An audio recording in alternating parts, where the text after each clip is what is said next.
This is the world of Zootopia, where all animals are conscious and dress like humans, and where herbivores and carnivores live peacefully together. It is a beautiful place that has everything: deserts, frozen regions, and even tropical zones. This is the main city of Zootopia, and Judy is a young rabbit who has just moved from the countryside, carrying the dream of becoming a skilled police officer who protects justice. Back in the past, when Judy was still a child performing in a school play, the play told the story of a world where animals no longer had to prey on each other, and where anyone, whether herbivore or carnivore, could pursue great dreams like becoming an astronaut, a politician, or even a police officer. After the play ended, Judy returned home with her parents. When they learned she dreamed of becoming a police officer, they worried and encouraged her to stay in the countryside and work on the farm like other rabbits. But Judy refused and said that if no rabbit had ever become a police officer, then she would be the first. While they were talking, Judy happened to see Gideon the fox bullying her sheep friends, and she immediately rushed in to protect the weaker kids. Although Gideon hurled insults at her, she showed no fear, and when words failed, that's when violence followed. Gideon used his strength as a fox and slashed Judy's face, even though she was injured. Judy seized the moment when Gideon wasn't paying attention and managed to take the tickets back. Time passed quickly and 15 years went by. At the police training academy, Judy physically lagged behind the others, but she turned hardship into motivation. She refused to let go of her dream and became more determined than ever. Despite the harshest and most exhausting tests, her resolve never wavered. The beginning was extremely difficult, yet with her relentless effort, she eventually overcame everything. She even managed to knock out a rhinoceros during training. At the end of the day, her hard work was rewarded and she finally became the police officer she always dreamed of being. Back to the present now, Judy is on her first day at work. While everyone else is assigned serious tasks such as arresting criminals, breaking drug rings, or solving cases, Judy is only assigned traffic duty, writing tickets for illegally parked cars. The police chief Bogo underestimates her simply because she's a rabbit, unaware of the things she will accomplish in the future. During her shift, a fox with a suspicious presence catches Judy's attention. It turns out Nick is trying to buy ice cream for his little son, who enjoys pretending to be an elephant. But the shop owner dislikes Nick and refuses to serve him. Judy witnesses this unfairness and cannot ignore it, so she steps in to defend Nick. She threatens to report the shop to the food safety inspector if they refuse to sell the ice cream. Not only that, she even pays for the ice cream when Nick claims he forgot his wallet. After saying goodbye to the father and son, Judy quickly returns to her job, but she doesn't expect her kindness to be used against her. Nick melts the large ice pop and creates small popsicles to sell to the hamsters. He even sells the discarded popsicle sticks to the little mice to use as building materials. What he doesn't realize is that Judy has been observing his entire scheme. Nick is not the naive fox he pretends to be. He is a seasoned trickster. Faced with his cunning ways, Judy can only watch helplessly as he walks away. On top of that, he tricks her into stepping onto wet concrete that hasn't dried yet. After a long and exhausting day, Judy returns to her shabby little apartment. People often say that poverty always drags bad luck along with it, and for Judy that feels painfully true. She is sinking into that quiet heaviness when her parents suddenly call. At first, she thinks they will be disappointed once they discover she is assigned to hand out parking tickets, but in reality they are hoping for exactly that. Judy's parents believe that rabbits are too small and fragile, and if she ever takes on dangerous work like chasing criminals, she will face more harm than good. Judy understands that parents always want to protect their children, yet she still feels that soft sting in her chest when she realizes they do not believe in her. The next morning, Judy continues her work as a parking ticket officer. While she is drowning in discouragement, it feels as if the heavens crack open and toss her a chance, because a thief suddenly dashes right across her path. She refuses to waste a once-in-a-lifetime moment to prove herself, so she sprints after him with every ounce of strength she has. It does not take long before he lures her into a tiny city built for small animals, even though it is only a rabbit chasing a weasel. The two of them look like Godzilla and King Kong rampaging through that miniature world. The thief is fast and sly, but it is still not enough for him to escape Judy's grasp. When he slips and falls, he kicks a giant donut that nearly crushes a little mouse, but Judy appears just in time to save her. After that, she finally subdues the thief and drags him back to the police station. Even though she makes a legitimate arrest, Bogo does not seem the least bit pleased. Judy acts on her own without waiting for orders. And even worse, when she causes chaos for other animals, she almost loses her job that very moment, but Mrs. Otterton appears just in time. The old otter desperately begs for help because her husband is missing. He is one of the mysterious disappearances haunting Zootopia, even though the chief insists that the investigation needs more time. Judy quickly claims the case for herself. Because time is short, the chief gives her only 48 hours to solve it, or she will have to leave the force. Judy receives the case file and immediately notices that the last photo of Mr. Otterton is connected to Nick. There is no time to waste, so she hurries off to find him. At first, Nick refuses to help because he is far too busy. Time is money, and he has been earning $200 a day since he is 12. But Nick does not realize those very words will become Judy's leverage. Since he is making so much money without paying taxes, there is a high chance he will end up in jail. And every sentence he says can become evidence used against him. In the end, Nick has no choice but to follow Judy if he wants to stay out of prison. They go together to Mystic Springs Oasis, a place where a messy, unbathed yak wanders around with flies buzzing behind him. Because Mr. Otterton is seen there, so the yak leads Judy and Nick to find the elephant, who is the last one to meet him. People often say elephants have great memories, but this one does not even remember what she eats that morning. Luckily, while they are talking, the yak accidentally reveals a clue that helps both Judy and Nick. They end up discovering the license plate number of the last vehicle that carries Mr. Otterton. After that, Judy and Nick rush to the vehicle management center. Judy is racing against time, but fate seems to enjoy teasing her because every employee there is a sloth. Even so, Nick says he knows one sloth called the Flash. Most sloths can only speak one word per second, but the Flash is different because he can speak two. Nick even decides to make things worse by telling the Flash a joke just to drag the clock forward and irritate Judy. By the time Judy and Nick finally learn where the last vehicle goes, night has already fallen. They head into the cold district and find the car, only to realize the place is private property where no one can enter without permission. Nick wants to back out, but he does not expect Judy to trick him again.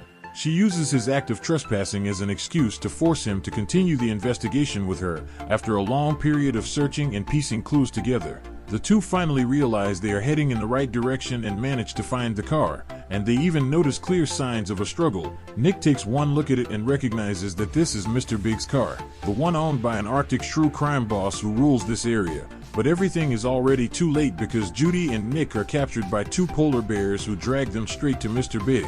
The moment Nick sees him, he straightens up and greets Mr. Big with all the respect he can gather. "Why are you two trespassing on my private property? I thought we had nothing left to discuss ever since you tricked me with that carpet, Nick. I'm truly sorry, sir. Honestly, if I had known this car was yours, I wouldn't have dared to come anywhere near it." It turns out Nick once sold Mr. Big a carpet made from the fur of a skunk, which angered Mr. Big's mother to death literally. While Nick trembles with fear, Judy shows no sign of panic at all. She asks to take Mr. Big's statement about Mrs. Otterton's husband, but he says both of them have crossed the line. So he orders his men to drop them into the ice pit. However, luck interferes before that happens. Mr. Big's daughter Frou Frou turns out to be the same shrew Judy saved yesterday while capturing the thief. Because of that, Judy and Nick are not only spared, they are even invited to Frou Frou's wedding. Mr. Big then shares that Mrs. Otterton's husband once worked as his flower supplier. One day he suddenly wanted to speak to me in private, so I sent a car to bring him in. But while the car was running, he went wild and attacked my driver. The driver is a black panther named Manchas. Hearing that, Judy and Nick rush to the Rainforest District to find Manchas. Manchas tells them that while he was driving, Mr. Otterton suddenly lost control and attacked him. He even mentioned the night howlers. Judy and Nick still haven't heard the full story when Manchas suddenly goes berserk just like Mr. Otterton. He chases them relentlessly and almost puts both Judy and Nick in mortal danger. While escaping, Judy still manages to call the police for backup, thanks to their quick reflexes and sheer luck. Judy and Nick manage to restrain Manchas. Honestly, without that luck, both of them would probably be gone from this world. Judy then brings Chief Bogo to the scene, but Manchas has disappeared without leaving a single trace. With no evidence, and because Bogo already doesn't like Judy, he pressures her and tries to force her to resign. Watching someone bully his partner is something Nick can't tolerate, so he steps in and says that they still have 10 hours before the deadline, which means Judy still has a chance. After saying that, the two of them leave, ignoring Bogo's anger. Later, Judy asks why Nick helps her at all. "Don't let them push you around. I've lived through this, so I understand it too well." It turns out that when Nick was young, he dreamed of joining the Junior Ranger Scouts, but because he was a fox, the other kids bullied him and even forced a muzzle onto him. That moment left a deep wound inside his heart. Nick is naturally kind, but life pushed him toward darker paths. Even though Judy and Nick belong to two different species, their struggles mirror each other, and it becomes easy for them to connect. While the two are talking, Nick suddenly remembers the citywide surveillance system. He believes the footage must have recorded matches, so they seek out Assistant Mayor Bellwether for help through the camera footage. They see wolves capturing matches. The wolves howl each time they finish a task. So Judy assumes that night howlers refers to wolves. Judy and Nick then follow the tracks of the wolf vehicle and arrive at Cliffside Asylum beside a roaring waterfall. Judy lets out a fake howl so the wolves drop their guard and howl back, giving the two the chance to sneak inside. There they discover all the missing animals, including Matches and Mrs. Otterton's husband. One shock follows another when they see Mayor Lionheart enter the facility. It seems he is trying to confine all the animals who have gone savage. While Judy records everything as evidence, her parents suddenly call, triggering the security system which traps both Nick and Judy. In a desperate moment, Judy pulls Nick into a toilet pipe, and together they escape by a hair's breadth. Right after that, Judy contacts the police and has Mayor Lionheart arrested.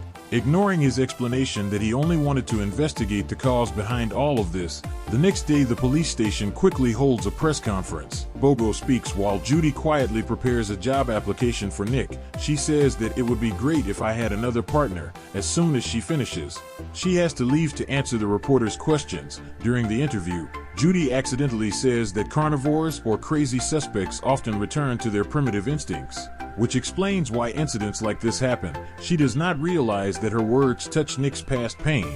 Memories of the past appear in Nick's mind and make him sad. He notices that Judy is just like everyone else, still treats carnivores with caution. The tension reaches its peak when Nick pretends to scare her, and Judy instinctively reaches for her pepper spray. So you've always been wary of me like that, huh?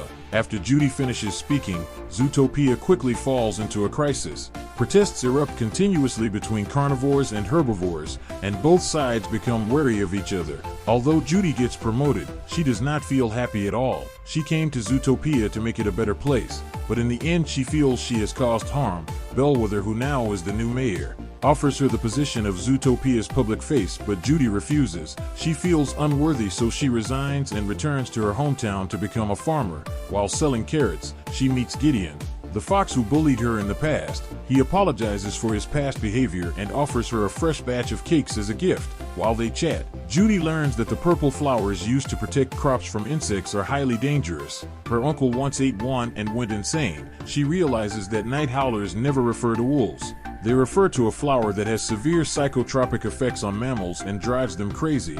Without hesitation, Judy runs to the city and seeks Nick's help before asking him for help. She apologizes for hurting him earlier. After a while of pleading, she convinces him to join her. Finally, the duo reunites. They go to the weasel thief from the beginning of the story because Judy believes he knows something. At first, he refuses to talk, but when he sees Mr. Big, he panics and begs for a chance. The weasel admits that he often trades with a sheep named Doug at a hidden lab in the subway tunnels. There, Judy and Nick discover that Doug is the mastermind.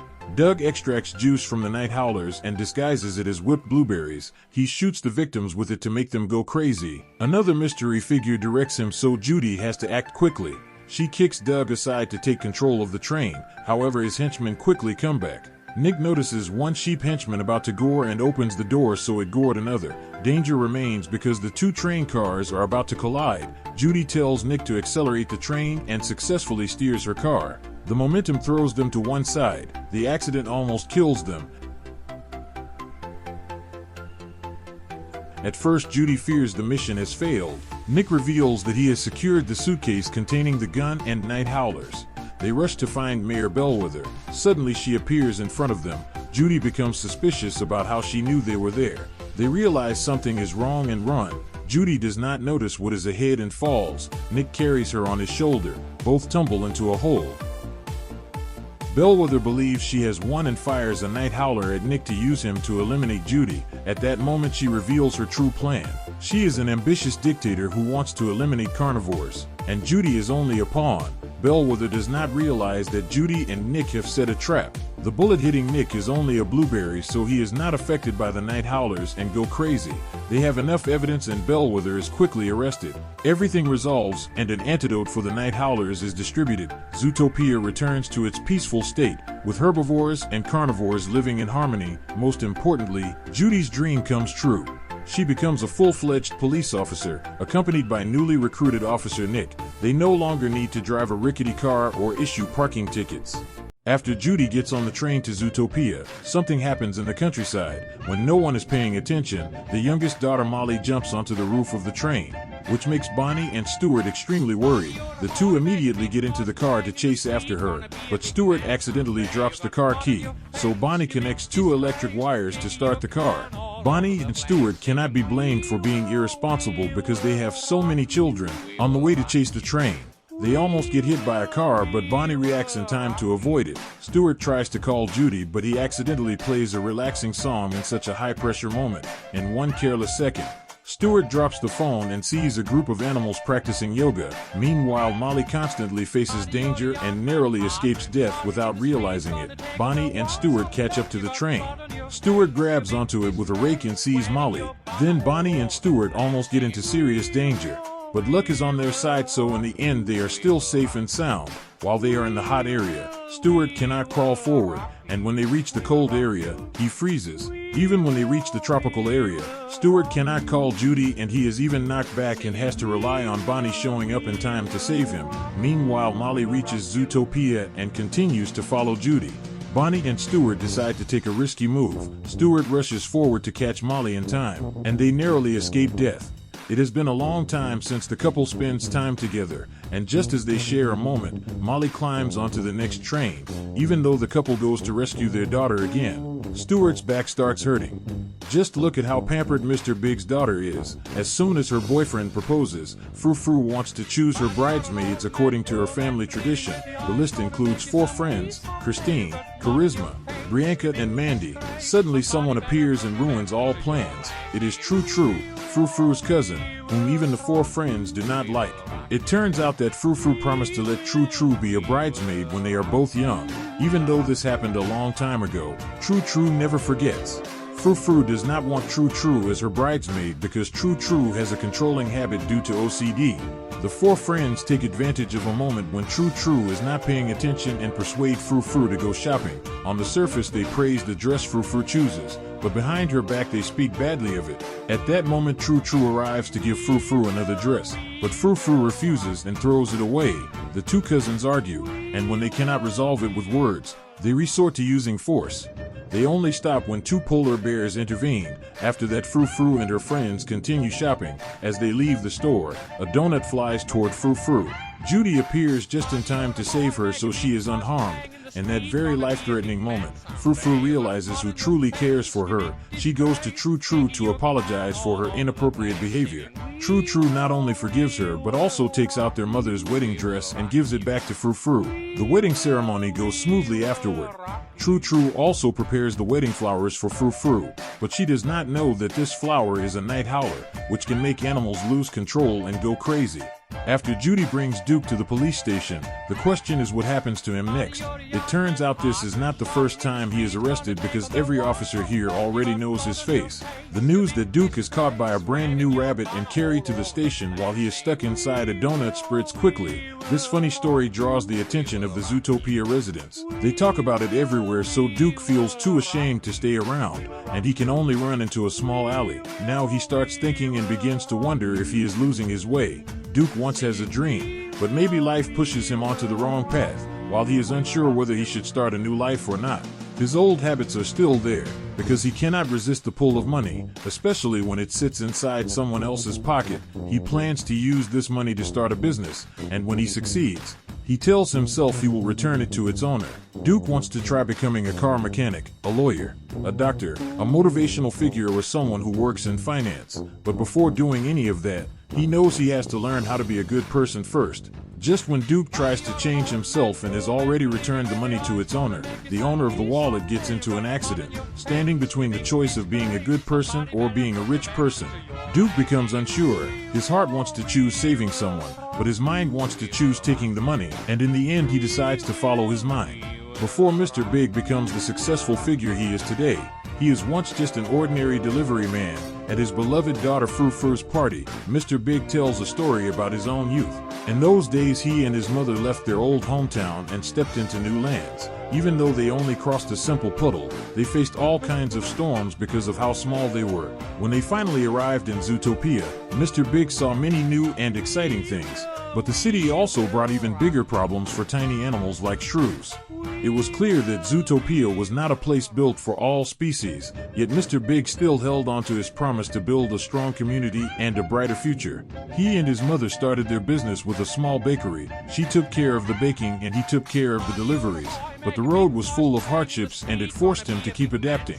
He kept thinking that being small was already the worst thing, but he soon had to face the darker side of Zootopia. Life was extremely difficult for small animals, yet even when they failed, his mother never blamed him. She even gave him a bicycle to make his delivery work easier.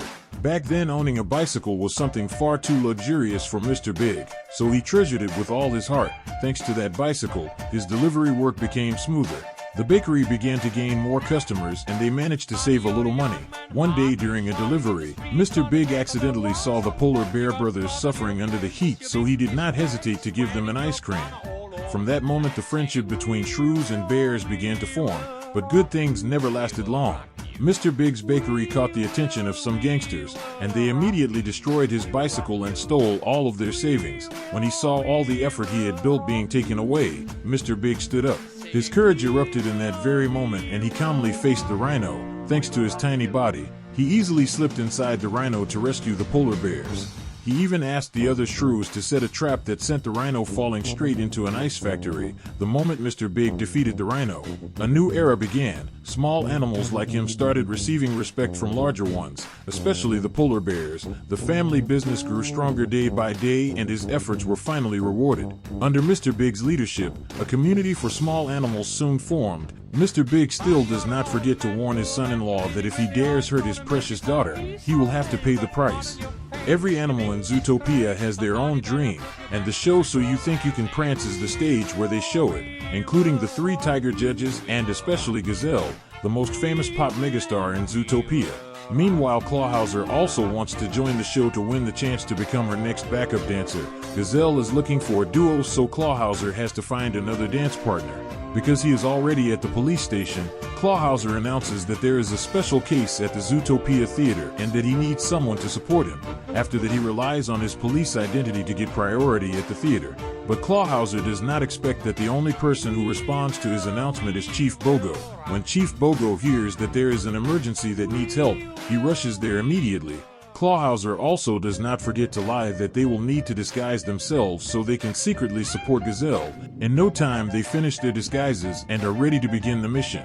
But before going on stage, Clawhauser confesses everything to the chief. He only wants someone to perform with him, and there is no criminal here at all. Even though the chief knows that becoming Gazelle's backup dancer is Clawhauser's dream, Bogo cannot accept the fact that Clawhauser has lied. As a result, Clawhauser has to go on stage alone, and he turns himself into a joke in front of everyone. In no time, the 3 tiger judges want to eliminate him. The chief also leaves right when Clawhauser needs him the most. Clawhauser cannot hold back his emotions and bursts into tears, but he does not expect the chief to come back. It turns out the chief only wants to get more props, because he says that a leader never leaves his teammate behind. The performance officially begins when Clawhauser and the chief let themselves go completely, even though they both have large bodies.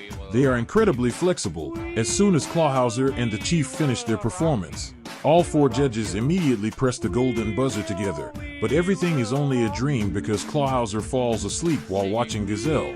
Suddenly, he receives an urgent message calling him to the police station, so he goes to find the chief. But Clawhauser does not expect that the chief also likes Gazelle and is watching her show. Gazelle's concert is so popular that Sam, the restaurant's super server, finishes all her work ahead of schedule just so she can ask her boss to let her leave early. She has spent months saving money just to buy the ticket she has always wished for. After that, Sam shows her boss what she can do by serving every single customer in a way that makes all of them completely satisfied. Sam feels confident because she believes that with customer service skills this good, she will definitely be able to make it in time.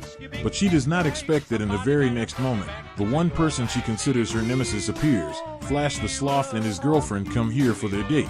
Sam quickly approaches and greets them, but her speed is far too fast compared to a sloth's pace. When she realizes that the couple will take a long time to serve, Sam takes the initiative and pulls their table closer so things can go a little more smoothly. Even though she is in a hurry, she cannot refuse to serve them. Soon after, her boss and several other customers start complaining because they cannot find Sam anywhere. Sam wants to suggest dishes for the sloth couple so the ordering process can move faster. But Flash immediately signals for her to stay quiet. Not only that, the couple even starts telling jokes to each other, which leaves Sam completely helpless. She has no other choice, so she goes to serve the other customers first. When Sam comes back, the sloth couple has already finished giving their order and she has to ask them to repeat everything one more time. Right after that, she brings a bottle of wine just as they requested, but Flash wants to open the bottle cap himself, which makes Sam feel like she just wants to walk away. While everyone waits for Flash to open the cap, the other customers grow frustrated because Sam still has not been able to serve them. Eventually, Sam reaches her limit and she finally explodes because her patience can only go so far. As Sam lets out all her frustration, she accidentally causes the bottle cap to shoot across the restaurant. The entire place immediately falls into chaos, and the customers begin yelling at her harshly. But suddenly, everyone's attention shifts when Flash drops to one knee and proposes to his girlfriend right in the middle of the chaos. "No way," she says, dragging out every word. Flash almost bursts into tears on the spot until he finally hears the rest of her sentence. After that, the sloth couple says that they are rushing to Gazelle's concert, which makes Sam extremely excited. She goes with them in their car, completely unaware that the moment Flash steps on the gas pedal, he is already driving at more than 100 kilometers per hour. A week after the Night Howler case, Judy and Nick become the center of media attention after successfully solving a shocking case that shakes all of Zootopia. The two manage to expose the false and hypocritical face of Mayor Bellwether, proving the saying, "Don't judge a book by its cover," because a fox is not necessarily evil and a sheep is not always innocent. After that, Judy invites Nick to join the ZPD, short for the Zootopia Police Department, and they officially become the first Rabbit and Fox partner team in the city. Not long afterward, the new Mayor Windancer, who was once an actor, gives a speech at the ceremony celebrating the 100th anniversary of the Lynx-Lay family's invention of the weather walls of Zootopia, a system that allows all environments and all animal species to coexist within the same city. During his speech, he also praises Judy and Nick, pointing out that a small-town rabbit and a sly fox can become police officers by directly setting aside the enormous differences between species and breaking long-standing stereotypes. Perhaps other animals should also learn to accept one another's differences and work together to make Zootopia a better place. However, reality is always far more brutal than imagination. Even within the ZPD, prejudice still exists everywhere. Chief Bogo is announcing another major case, in which a customs inspector turns out to be the leader of a smuggling ring. He quickly assigns missions to police partner teams made up of the same species, hoping that the rookies can learn from their senior officers. At that moment, Officer Clawhauser suddenly appears and informs everyone that Judy and Nick are already at the scene and have begun investigating the case on their own. Judy and Nick disguise themselves as a happily married couple. The moment they step inside, the suspect blocks their path and tries to chase them away, but everything is already part of Nick's plan. Nick immediately breaks down in tears and tells a heartbreaking story about Finnick, who has recently suffered a terrible accident. He explains that this is the reason they come to the harbor to celebrate Finnick's birthday. Nick adds that Finnick is currently in a very fragile and negative emotional state, and he only hopes that a kind customs inspector might be willing to say a few encouraging words to cheer him up. After hearing the story, Anthony is moved and agrees to sign his name on Finnick's leg, which is wrapped in a cast. In order to comfort him, Judy quickly takes advantage of the moment to investigate the smuggled goods. Just as she manages to unlock a container, Chief Bogo's voice suddenly comes through, realizing that he has been exposed. Anthony immediately runs away.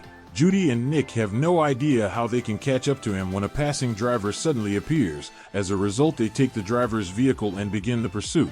During the chase, Judy and Nick accidentally crash into a container filled with sheep wool. Suddenly, Captain Hogbottom and Truffler appear and demand that the two back off and leave the situation to the senior officers. However, Judy ignores their orders and continues chasing the suspect.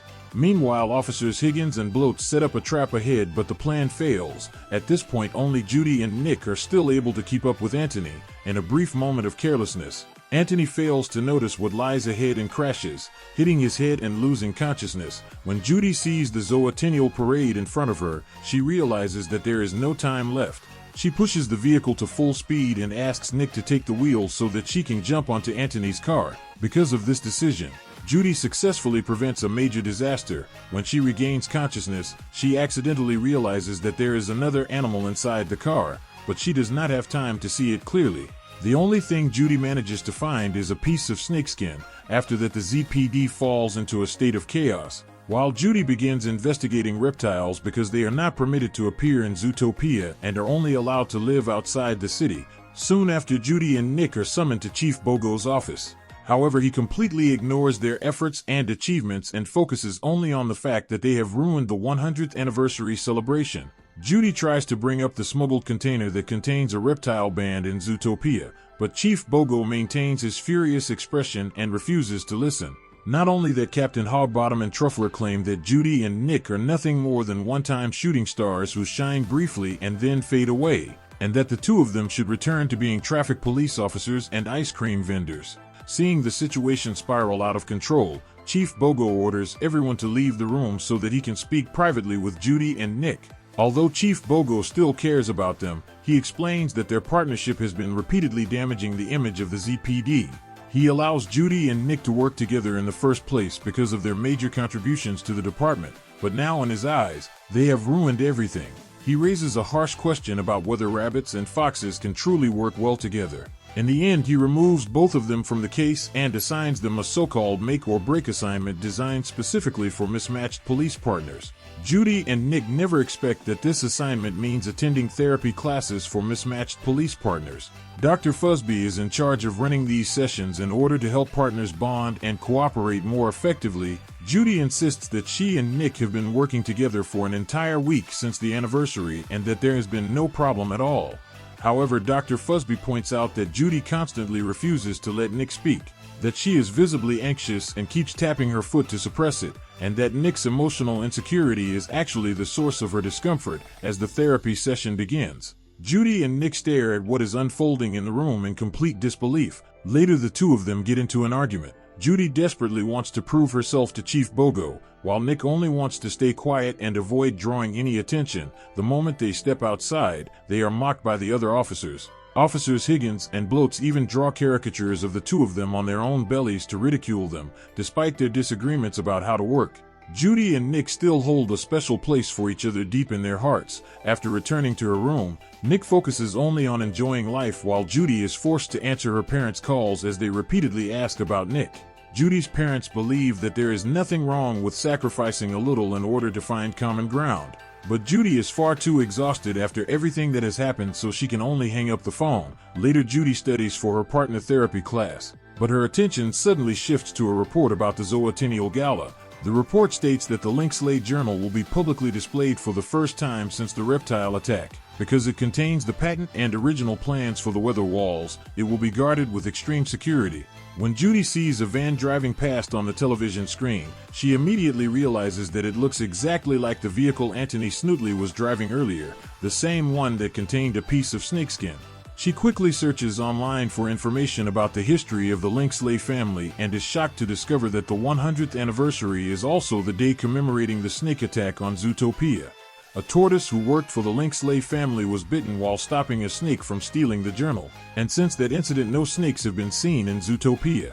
Meanwhile, Nick is watching a movie when he suddenly receives a call from Judy. She tells him that the van from earlier belongs to the same catering company, and she suspects that snakes are planning to attack the Zoatennial Gala. Before Nick can even process what is happening, Judy appears right in front of his house. Nick worries that if they make one more mistake, Chief Bogo will separate them for good, but Judy is determined to prove that a rabbit and a fox can become a strong and reliable partner team. In the end, Nick can only give in and follow her lead. The two decide to disguise themselves as traffic police officers to make it easier to operate.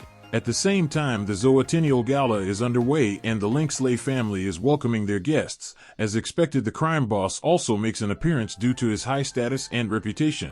In addition to that, Mayor Windancer arrives in a strikingly bold and confident style. Meanwhile, Judy and Nick arrive at the Zoatennial Gala and begin observing the catering vans from a distance. Judy quickly identifies a van that is free of snow and still warm, because reptiles need heat in order to survive the cold climate of Zootopia. When she notices a door slightly ajar ahead, Judy hands Nick his disguise and then slips into an elegant evening gown herself so that she can blend in with the formal atmosphere of the Zoatennial Gala. Shortly afterward, the two successfully infiltrate the venue, relying on his experience with blending into high-profile events. Nick quickly teaches Judy how to behave at a party like this, not only that he also casually steals a bracelet from a bear and uses it to charm her, asking her to escort him through the security checkpoint. Next, Judy prepares to approach the Linksley Journal and asks Nick to stand watch for her. The moment Nick spots Chief Bogo nearby, he immediately warns Judy. However, during a brief moment of distraction, Judy accidentally bumps into a young lynx. Seeing how awkward Pawbird reacts, Judy takes the initiative to ease the tension and smooth things over. As soon as she introduces herself, Pawbird openly expresses his admiration for her. The two quickly fall into an easy and lively conversation, and the entire scene is witnessed by Nick from a distance. Watching his partner smile so brightly at a stranger makes Nick feel uncomfortable.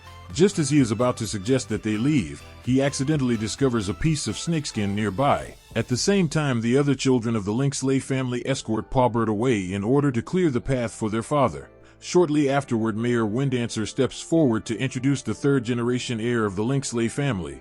Meanwhile, as Nick continues searching for signs of the intruder, he accidentally runs into Chief Bogo. Nick is detained before he can report what he has discovered. Even so, Nick reacts quickly and kicks a nearby lamp, forcing the light to shine directly onto the intruder. The moment the intruder's identity is revealed, chaos erupts across the Zootopia Gala. Gary swiftly grabs Milton and escapes with the Linksley Journal. During the escape, he unintentionally exposes the secret of the Lion Chef. Not long afterward, Gary drags Milton into a private room and prepares to retrieve the journal, but Judy intercepts him.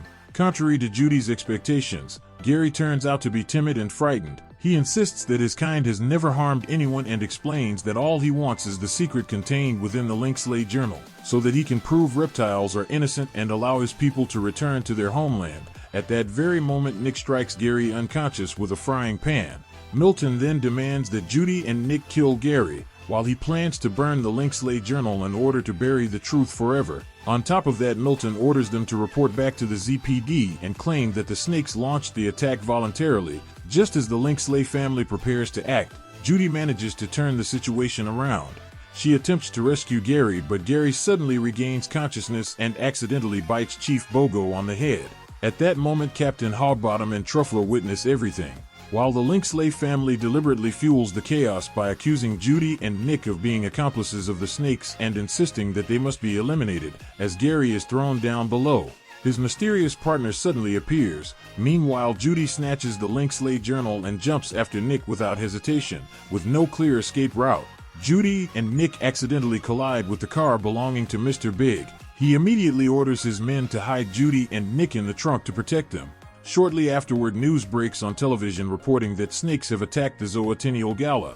The broadcast claims that the snake was backed by Judy and Nick, and as a result, all three are now being aggressively hunted. As the situation grows increasingly tense, Mayor Windancer attempts to lighten the atmosphere with humor. However, behind the glamorous image on screen, Mayor Windancer is nothing more than a puppet controlled by the Linksley family. Milton demands that the Linksley Journal be recovered and that the three animals disappear. Even though this order clearly violates the law, Mayor Windancer still obeys, proving that the law does not always stand for justice. Meanwhile, as Judy and Nick remain on the run, Judy suddenly receives a call from her parents. Without hesitation, she turns off the phone, and Nick immediately destroys it, knowing that it would be the first thing used to track their location. Next, Nick wants to demonstrate his negotiation skills in the criminal underworld for Judy, but he is unexpectedly seized and taken to a warehouse. Mr. Big and Frou Frou appear soon after, and it is revealed that they are now business partners in the fashion industry. They also proudly introduce a new member of the family, Judith, Frou Frou's daughter and Mr. Big's granddaughter. When Nick casually comments that Judith has grown so fast, he is immediately scolded. It turns out that Arctic shrews grow at an extremely rapid pace, reaching adulthood within just 1 to 2 months. Their maximum lifespan is only around 1 to 1.5 years, which makes their entire life cycle painfully short. Nick's innocent compliment about Judith growing quickly unintentionally becomes a bad omen for the Arctic shrew species. Next, Mr. Big and Frou Frou prepare new clothes, new identities, and a new truck to help Judy and Nick make their escape. However, Judy insists on staying behind because she wants to clear her name after the Linksley family pins the blame on them. Mr. Big warns her that lynxes are extremely cunning creatures. They are highly territorial by nature, and the expansion of Tundra Town only makes them more dangerous. He says that if Judy dares to interfere with their plans, they will not hesitate to eliminate her without mercy. His advice is simple: it is far wiser to stay out of their way than to foolishly confront them head-on. But Judy shows no fear at all. Instead, she bluntly declares that she will take down the Link-Slay family herself. Meanwhile, Nick is already trying to change his clothes so he can escape as soon as possible, forcing Judy to stop him. She explains that she believes the snakes have been wrongly accused and that she needs more information about the Link-Slay journal. Mr. Big suggests that if snakes are involved, Judy should head to the reptile district. At present, reptiles live separately from the rest of the city, keeping to themselves in Marsh Market. After that, Judy and Nick meet Nibbles, a reptile expert who is also a local familiar with every corner of the area.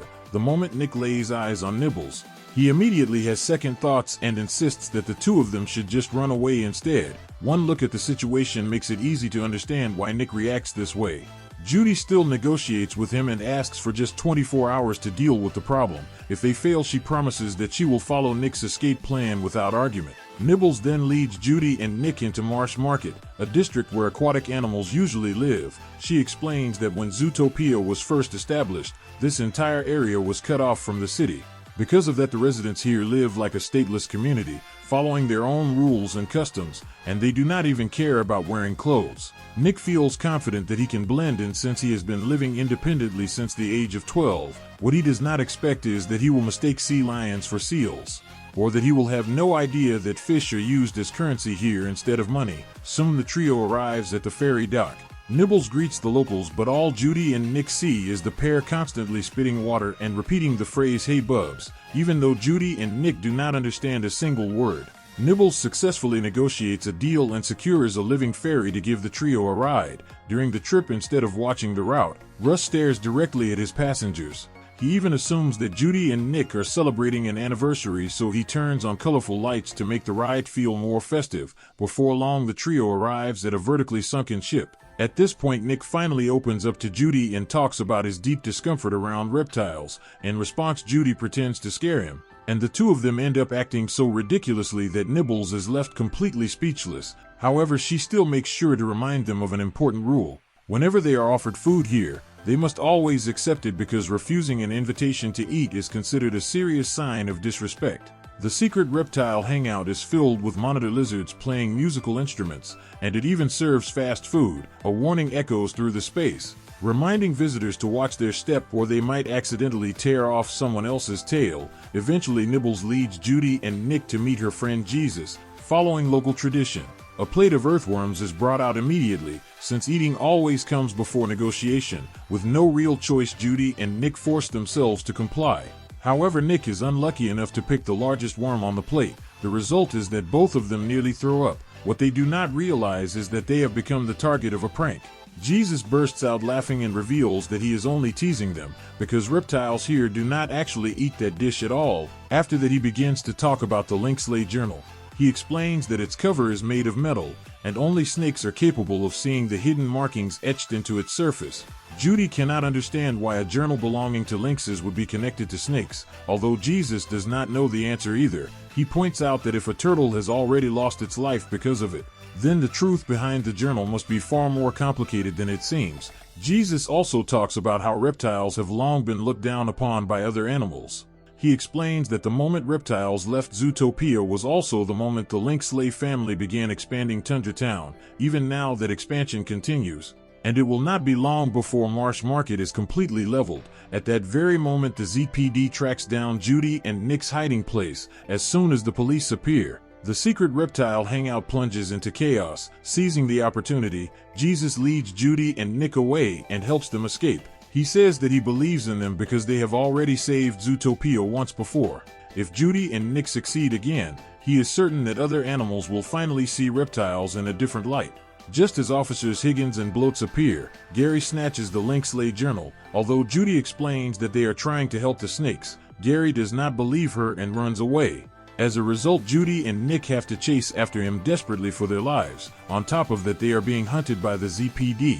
Seeing that they are about to be caught, Judy summons walruses and uses them as stepping stones to escape. Just as Officers Higgins and Bloats are about to capture Judy and Nick, Nibbles appears. She also warns the duo not to follow Gary if he jumps into the red line, because they will be in danger and will not have enough air to breathe before Nick can warn Judy. She goes through the red line and both of them are sucked into a hazardous tube. Nick tries to convince Judy to stop because she might be in serious danger, but Judy insists on continuing. Fortunately, there are escape routes along the tube. Just as Judy is about to run out of breath, Nick grabs her and guides her toward the escape path.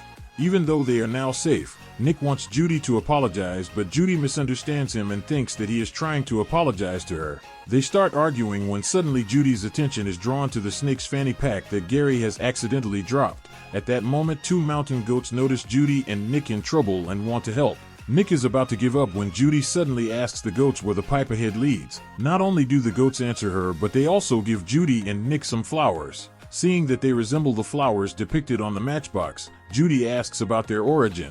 The two mountain goats explain that these flowers only bloom at the very top of the mountain. They also mention the abandoned honeymoon lodge that has once been used as a snake hideout. Judy and Nick then have to climb to the top of the mountain. In contrast to Judy's enthusiasm, Nick is nearly exhausted. Moreover, Nick takes out her carrot pen and smugly plays back her previously recorded sentiment. "I really am just a dumb bunny" over and over again in a dance remix. Judy explains that the carrot pen symbolizes their camaraderie, but the two continue to argue and accidentally drop it, even though it is meaningful to both of them as a marker of their first victory together. Judy has to set aside her sadness in order to focus on the mission. The atmosphere becomes tense when suddenly the ZPD appears at the foot of the mountain. Judy and Nick successfully infiltrate the honeymoon lodge. While looking around, Judy finds numerous snakeskins left behind. Meanwhile, Nick accidentally steps on a piece of rotten wood, although he is unharmed. His action inadvertently alerts the ZPD to their presence. At the same time, Judy discovers clues that Gary has gathered, which reveal that there used to be an ancient city district called Reptile Ravine. But the Linksley family has taken over the land and buried the area. Just then, Nick reappears and informs her that the ZPD has found both of them. While Judy wants to take all the clues with her, Nick is only concerned about how they can escape. They continue arguing and the tension reaches its peak when Nick says he does not care about the case and that he does not want Judy to risk her life like that. The world will never be a better place if no one is brave enough to do the right thing. Life is just like that, and sometimes being a hero does not change anything. At that moment, Judy realizes that their incompatibility in their work is not due to their species, but because they have different perspectives on life. The situation becomes even more critical when the ZPD suddenly appears. Buchanan and Chevre quickly attack and split the honeymoon lodge in two, separating Judy and Nick. Just as Judy is about to be in danger, Paulbert appears, revealing himself as Gary's mysterious teammate. However, the danger is far from over, as Judy is fighting for her life. Taking advantage of the ZPD's distraction, Nick manages to escape. He tries to find Judy only to discover that she has been shot with a tranquilizer. Luckily, Paulbert manages to catch her, but he does not have much time and can only take Judy with him. Nick is then knocked unconscious and captured by the ZPD. Judy wakes up but cannot see Nick anywhere. Gary and Paulbert have to inform her that Nick has been captured. Meanwhile, Nick is brought before Mayor Windancer, who demands to know where Judy is. "I don't know, but you know, she is a rabbit, so maybe you can pull her out of your hat." Feeling mocked, so Mayor Windancer immediately orders Nick into his car. At that moment, Milton appears, seeing that Nick is not cooperating. He proceeds to expand Tundra Town, flattening the Marsh Market and driving all the reptiles away. Just then, a member of the Linksley family discovers the fur of an accomplice, leading Milton to realize that Paulbert is involved in the scheme. Meanwhile, Paulbert leads Judy and Gary to a hideout. However, because prejudice against snakes still exists in this area, Gary can only hide inside the sidecar. He reassures Judy that his fangs carry an antidote, so she doesn't need to worry. Paulbert then brings them to his personal tent, a place he often retreats to whenever he wants to distance himself from the Linksley family. Seeing so many new things for the first time makes Gary act like an excited child. But Judy is more curious about how the two of them ever become partners. Gary explains that when he learns the Linksley journal will be displayed, he sends an anonymous letter to the Linksley family and hopes to see it. By coincidence, Paulbert is working in the records office at the time, reads the letter, and decides to help him. The three light a fire so Gary can decode the Linksley journal. Paulbert explains that pit vipers can see heat, which means Gary can detect hidden images on the metal cover, images no mammal can see. At last, the truth comes to light. The true owner of the Linksley journal is never the Linksley family. From the very beginning, Zootopia is founded by Snakes, who is Gary's great-grandmother. She wants to build a city where all species can coexist, so she invents the weather wall, although she holds the patent and has a business partner. She never expects that partner to betray her. Pobbert's great-grandfather is driven by greed, so he seizes the patent for himself. A turtle maid who witnesses the betrayal is silenced, and Gary's great-grandmother is framed. History is rewritten, portraying reptiles as villains and forcing them beyond the weather wall. Pobbert's great-grandfather then buries the reptile's living area under layers of snow, unaware that the original patent still exists, hidden in Gary's great-grandmother's home. If they can find it, they can clear the snakes' names and restore the truth for all reptiles. However, that land now lies buried beneath the snowfields controlled by the Lynxley family. Judy suggests searching for the buried clock tower. If they can restart it and look down from above, they can locate Gary's ancestral home. The tower is now revealed to be on the land of Lynxley Manor. None of them realize that the Lynxley family has already tracked them through Pobbert's phone. Meanwhile, Nick is taken to prison, where he runs into familiar faces, criminals that he and Judy personally put away. Nick tries to explain, but Hogbottom, who already dislikes him, refuses to listen. When news breaks that the Lynxley family has found Judy, Nick's anxiety intensifies. As despair sets in, he hears the voice he least wants to hear. That is Nibbles, who is also captured and held in the cell across from him. She talks non-stop, which forces Nick to beg her to stay quiet so he can focus on finding a way out. Unsure of what the future holds, Nick finally opens up. He admits that he has lived his entire life in loneliness and doesn't want to lose Judy. More than anything, he doesn't want her risking her life for the mission. Overcome with emotion, Nick is caught off guard when Nibbles suddenly hugs him. At that moment, they hear that Judy is spotted in the desert, and they immediately plan their escape. Their first obstacle is the ZPD, followed by the sudden appearance of Bellwether. Eventually, Nick and Nibbles find an exit, only for Nick to realize too late that the button he presses unlocks every cell in the facility. Despite the chaos, they manage to escape. Seeing that all police vehicles are already taken by other inmates, Nick quickly calls Flash, a sloth famous for his unbelievable driving speed. Nibbles doubts Flash's skills at first, but within seconds she grips her seatbelt tightly. At the same time, Judy explains the plan when Gary suddenly interrupts her, saying, "My family spends 100 years trying to prove we're not what everyone thinks we are. But even now, they never want me to carry the weight of the world on my shoulders, because I don't have any shoulders." Meanwhile, Nick contacts Officer Clawhauser and asks for help, requesting him to track the Zebros to locate Judy. Even though Nick is now considered a criminal, Clawhauser still chooses to help him. Elsewhere, Judy, Gary, and Pobbert reach the desert, only to find themselves facing the Burning Mammal Festival while being chased by the ZPD. Judy realizes that Pobbert's phone is the reason they are discovered. With no other option, the trio abandons their vehicle and cuts straight through the festival, accidentally bursting into a tent housing Gazelle. Fortunately, Gazelle sides with Judy and helps them escape, not only out of trust but also because she holds a personal grudge against the Zebros. Meanwhile, the Lynxley family learns that Judy is heading toward the weather wall to search for the clock tower. Not wanting their carefully hidden plan to be exposed, they order the ZPD to eliminate her directly without using tranquilizers. Although the boar team hesitates, the hippo team accidentally pulls the trigger. Judy is about to shield Pobbert when Flash's car rushes in just in time. There is no time to waste, so she keeps running forward to find the power station. Nick fails to make it inside before the weather system begins heating up. At the same time, the station's workers panic and flee the moment they see Gary.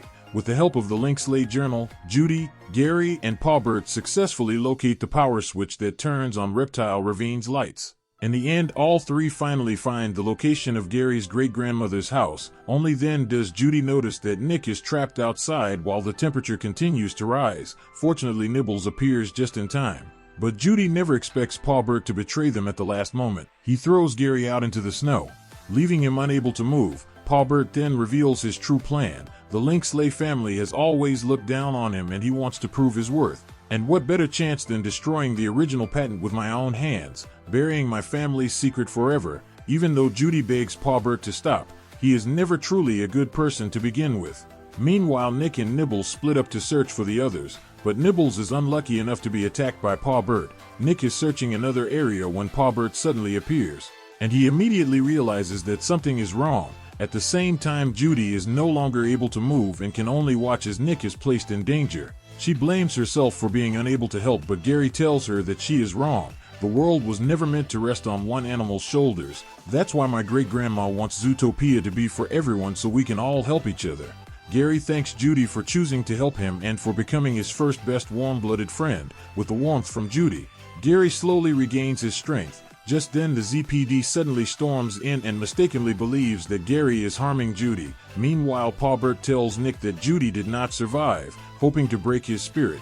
But after everything Nick has endured, there is no way he gives up so easily. As he struggles back, Gary suddenly tells him that Pa Bert is carrying the antivenom that can save Judy, so Nick must get it as quickly as possible. Suddenly the ice beneath them cracks, pushing both Nick and Pa Bert into a life-threatening situation. When the antivenom slips and begins to fall, Pa Bert urges Nick to give up, saying it is not worth risking his life. Nick once says the same words himself, but now he has a reason to risk everything because he wants to save Judy. Judy wakes up and immediately runs toward Nick. With all her worry and care, she manages to reach him just in time and saves him at the very last second. Seeing that Nick is safe, both of them finally breathe a sigh of relief. Only now do they speak what has been buried in their hearts. I don't care that we're different. What I care about is you. I care about you. I should have said it, but I didn't. Because I'm emotionally insecure and bad at expressing my feelings. Maybe because I've been on my own my whole life. And you're the best thing that ever happens to me. No one else in the world matters more to me than you do. Nick's honesty moves Judy, and she finally reveals her own truth. I try too hard because deep down I'm afraid I really am what everyone thinks I am. I hide my discomfort because I'm scared it makes me look weak, and I want to be strong. I don't even believe in myself, but you do. And no one else in the world matters more to me than you do either. Their moment is suddenly interrupted by Nibbles and Gary. That is when they learn that Pa Bert is still alive and is heading toward Gary's great-grandmother's house. Even without knowing the full story, Nick gets into the car without hesitation and joins Judy to stop him. Meanwhile, Pa Bert returns home and is confronted by Milton. He quickly reveals his true intention to destroy the original patent. Pa Bert does not realize that Mayor Windancer is also present, forcing Milton to warn Windancer to keep his mouth shut. At that moment, Nibbles breaks the lock and all four of them appear. Nibbles and Gary stay behind to handle the others, while Judy and Nick chase after Pa Bert. Meanwhile, Pa Bert manages to obtain a jerry can of gas and a matchbox and head straight toward a giant maze. At the same time, Judy and Nick find a vehicle and chase after him. With no other option left, Pa Bert runs at full speed. Judy and Nick seize the moment when he is not paying attention and rush in. Judy snatches the matchbox and uses her combat training to fight Pa Bert. But Pa Bert is not an easy opponent, and he quickly turns the situation around, overpowering both Judy and Nick, just as the two of them are in serious danger. Nibbles and Gary arrive in time and pull them out of harm's way. Elsewhere, Mayor Windancer grows tired of being a puppet for the Linksley family. He no longer wants to listen to them disrespect justice or mock him as nothing more than a comedian. Meanwhile, the group of four enters the clock tower and descends into Reptile Ravine. The moment Judy adjusts one streetlight, the surrounding lights begin to turn on one by one. The scene around them shows clearly that reptiles are not frightening at all. It is only because of a false history that spreads lies about them. Before long, Gary finds his great-grandmother's house and is stunned to see that everything inside remains almost untouched, as if time never passes. Soon after, Gary discovers the original patent. At that exact moment, Pa Bert suddenly appears again. This time, however, Captain Hogbottom and Truffler stand on the side of justice and knock Pa Bert unconscious with a frying pan. News of Judy and Nick solving yet another shocking case quickly makes the front page. This time, the two of them gain two new partners, Nibbles and Gary. The truth about the real inventor of the weather walls and the original patent finally comes to light. The Linksley family is not only arrested but also publicly condemned for stealing someone else's achievements. The plan to expand Tundra Town is officially canceled, and Marsh Market is preserved. After more than 100 years, reptiles are finally able to return to their homeland. Nick repairs the carrot pen and gives it back to Judy, but their journey does not end there. During the prison escape, Nick accidentally frees Bellwether. Now the two of them have no choice but to set out again and bring her back behind bars.